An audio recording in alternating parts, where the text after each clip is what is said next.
సర్వ మానవాళికి రక్షకుడు, మనకు కొండంత అండగా నిలిచేవాడు. మనసులో తలచిన వెంటనే గుండెల నిండా ధైర్యాన్ని నింపగలిగే మహాయోధుడు, అభయహస్తంతో ఎల్లవేళలా మనల్ని కాపాడే ఆ పవనపుత్రుడిని ఇప్పుడు మనసారా స్తుతించుకుంటూ శ్రీ పంచముఖ ఆంజనేయ స్వామిగా అవతారమెత్తిన కథ దృశ్య రూపంలో తిలకిద్దాం రండి. ప్రసన్నాజనేయం ప్రభావిత్యకాయం ప్రకీర్తిప్రదాయం భజే బాలగాత్రం భజే పవిత్రం భజే సూర్యమిత్రం భజే రూపం భజే బ్రహ్మతేజం. అది రామాయణ మహాయుద్ధం భీకరంగా సాగుతున్న తరుణం. శ్రీరామచంద్రుని సారథ్యంలో వానర సైన్యంతో విజృంభిస్తూ లక్ష్మణస్వామి తనతో పోరాటం చేస్తున్న రావణుడి కుమారుడు ఇంద్రజిత్ తలని బాణంతో ఒక్క వేటుతో వేరు చేశాడు. ఇంద్రజిత్ మరణం విన్న రావణుడు ఆవేశంతో ఊగిపోయాడు. ప్రతీకారం కోసం పాతాళ లోకాధిపతి తన సోదరుడు అయినటువంటి మహిరావణుడి సహకారం కోరాడు. సంకీర్తనలు చేసి నీరు వర్ణించి నీర నేరన్న కావించి నీ సుందరం పెంచి నీ రాజరాజుండనై రామవస్తుండనై నిండే నీ కటాక్షంబునం చూచితే వేడుకలు చేసితే నాము రామించితే నన్ను రక్షించితే. తంత్ర విద్యలో ఆరితేరిన మహిరావణుడి దాడి గురించి విభీషణుడి ద్వారా ముందుగా తెలుసుకున్న హనుమంతుల వారు తన ప్రభువుల విశ్రాంతి మందిరానికి కాపలా ఉన్నాడు. ఆ దుష్టుడు లోపలికి ప్రవేశించడానికి పలు ప్రయత్నాలు చేసి చివరికి మాయోపాయంతో విభీషణుడి రూపం ధరించి మందిరంలోకి ప్రవేశిస్తాడు. నిద్రిస్తున్న రామలక్ష్మణులను అపహరించి పాతాళలోకానికి తీసుకెళ్తాడు.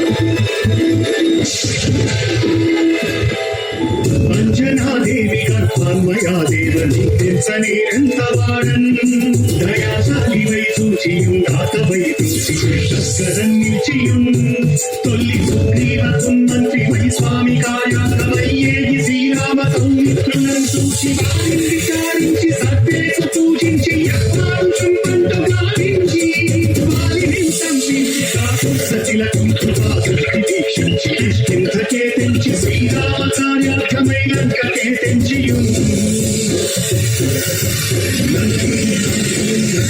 కాశీయుం యత్తుమిదుం చూచి ఆనందము పొంగి ఆయుంగలం విచ్చి ఆరత్నముందెచ్చి శ్రీరాముకుందిచ్చి సంతోషముం చేసి. తన ప్రభువులను కాపాడుకోవడానికి వాయువేగంతో పాతాళలోకానికి చేరుకున్న ఆంజనేయ స్వామికి సగం మొసలి సగం వానర రూపంలో ఉన్న వింత జీవి ముఖద్వారం వద్ద కాపలా కాస్తూ కనిపిస్తుంది. ఆ జీవి మకరధ్వజుడు అనే తన పుత్రుడు మహాసముద్రాన్ని దాటుతుండగా నీటిలో పడ్డ తన పేదవిధుడు ఒక మొసలి గ్రహించడం వల్ల జన్మించాడని తెలుసుకుని ఆశ్చర్యపోతాడు హనుమంతుడు. తన పుత్రుడిని యుద్ధంలో ఓడించి పాతాళలోకంలోకి ప్రవేశిస్తాడు.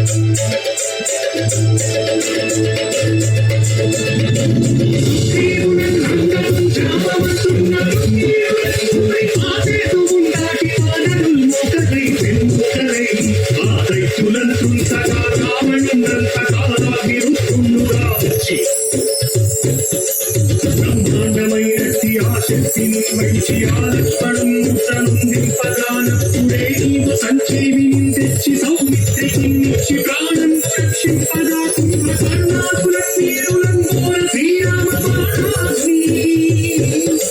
వారందరిన్నావణం సంపదానంత లోకం పురానంతమయ్యుండ నవ్వేణం విభీషణుడు కంతోడు కనువచ్చి పట్టాభిషేకం చేయించి సీతామహాదేవిని తెచ్చి శ్రీరామునిచ్చి అంతన్నయోధ్యాపురించి పట్టాభిషేకము సందర్భమయ్యున్నాడు. పాతాళలోకంలో అడుగుపెట్టిన పవనపుత్రుడు మహిరావణ మరియు అహిరావణ సోదరులు భీకరపు 5 దిక్కులలో ఉన్న 5 దీపాలను ఒకేసారి ఆర్పడం ద్వారా మాత్రమే వారి మరణం సంభవిస్తుందని చెప్పారు. అప్పుడు మహాబలి 5 ముఖాల ధారణ చేసి పంచముఖ ఆంజనేయునిగా అవతరించి ఏకకాలంలో 5 దీపాలను ఆర్పివేసి ఆ దుష్ట సోదరులను తుదముఖిస్తారు.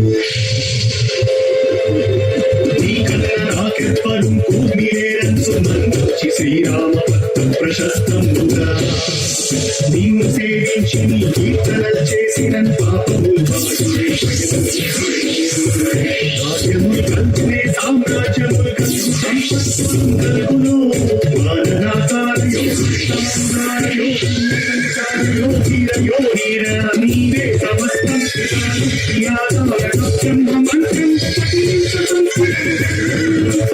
వచ్చదేహం పురుషాచి శ్రీరామ శ్రీరామయన్ మన తప్పకన్ తలసుగా జిహ్వయందుంది నీ దీర్ఘదేహం త్రైలోక్య సంచారివై రామనామానికి తచ్చారివై తప్పదేశం నంతౌకని జ్వాలా కల్లోల వీర హనుమంత ఓంకార శక్తం పురన్ భూత ప్రేతం పురన్ తిండి సాచం పురన్ శాకిని జాతిని శాపురన్ గాలి దెయ్యం పురన్ నీరువారంబురన్ చుట్టినేరంబురన్ పట్టిని ముష్టిఘాతంబురన్ ఆసురండంబురన్ తోమఖండంబురన్ తుంచికారాతిరుతుంగవై బ్రహ్మపై శిక్షలేదంబురం చూచి నారోరి నాముస్తు నరసింహయంసు దయా దృష్టి వీక్షించి నన్నేలు నా స్వామి ఓ ఆంజనేయ నమస్తే సదా బ్రహ్మచారి నమస్తే నమో వాయుపుత్ర నమస్తే నమః. తూర్పు దిక్కున చూసే శ్రీ హనుమాన్ ముఖం సర్వ పాపాలను హరించేదిగా, దక్షిణ దిక్కున చూసే శ్రీ నరసింహుని ముఖం శత్రుభయాన్ని పోగొట్టి విజయం చేకూర్చేదిగా, పశ్చిమ దిక్కుని చూసే శ్రీ గరుడ ముఖం భూత ప్రేత తాంత్రిక భయాలను పోగొట్టేదిగా, ఉత్తర దిక్కు వైపు చూసే శ్రీ వరాహ ముఖం గ్రహదోషాలను హరింపజేసి అష్టైశ్వర్యాలను అందించేదిగా, ఆకాశం వైపు చూసే శ్రీ హయగ్రీవ ముఖం విజ్ఞానాన్ని విజయాన్ని ఉత్తమ జీవిత భాగస్వామిని అందించేదిగా పురాణాలు చెబుతున్నాయి. కావున భక్తుల అన్ని విధాలుగా మనలను ఆపుకుని శ్రీ ఆంజనేయ స్వామిని మనసారా స్మరించుకుని ధరించండి. శ్రీ శ్రీ శ్రీ మహావీర బజరంగ బలికి జై.